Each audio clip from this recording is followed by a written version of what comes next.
Good morning, this is Jason Sen from daytradeideas.com. We'll have a look at the markets at the start of this week, being 7th of October. It's Monday morning.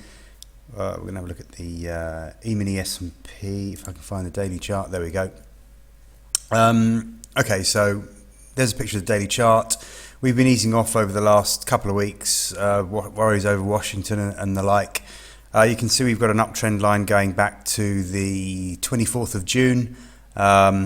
Quite clear, so we're just edging towards that today. We did the same at the end of last week, and we're edging back down towards there. So we've got Fibonacci support, we've got 100-day moving average at 1658, we've got the trend line. So it's all sort of there's quite a few good areas of support here, and there's a good chance I think that this might just hold the downside today, barring any disasters in the US. Cable, pound versus the dollar, we've been having a good look at this throughout last week. It got to quite a significant point, this 2-year trend line. You will have seen me going on about this last week, expecting the 3-month rally to top out, and indeed it did. And Friday saw a very aggressive sell-off, in fact, down to this Fibonacci support at 160.00. That's held the downside. We've got a bit oversold short term, so we're seeing a bit of a bounce, and I think we can go a little bit further on that bounce. But any strength will be a selling opportunity at some stage this week. If we're really lucky, we might even see it back up to the 162.00 trend line area. I'd be surprised if it got quite that far, but certainly would be looking for just a little bit of strength over the next day or two for a chance to get short again. Gold is something we always keep an eye on, a close eye on. This is the daily chart for gold, and clearly we've been in a downtrend since the beginning of September or even the end of August. We're retracing a little bit towards that downtrend line there, so just keep an eye on that. As long as we stay below the trend line, we will remain in a bear trend. Longer term trend is also down, of course. That little rally through the summer was just a bounce in a bear trend. So all in all, if we're sticking to the trend, we're looking for this to continue going lower. Dollar yen is worth talking about. On the daily chart here, you'll see that we're continuing low. We've been going down for almost a month now, certainly 3 or 4 weeks.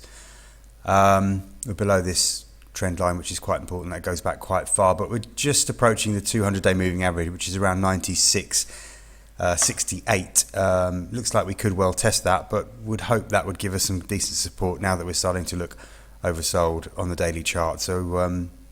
So watch for potential further weakness, but possibly stabilising around 96.68 in the dollar yen this week.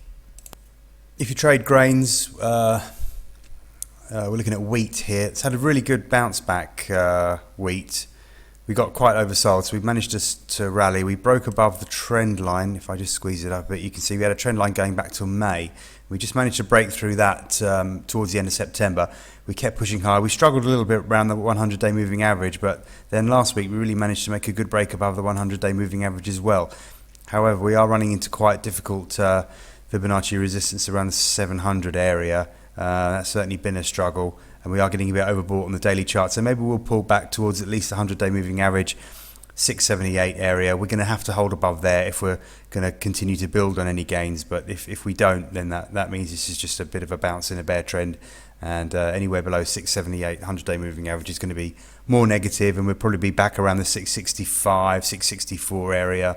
Then we'd really need to see a bounce off that trend line. Otherwise, this market will remain in trouble.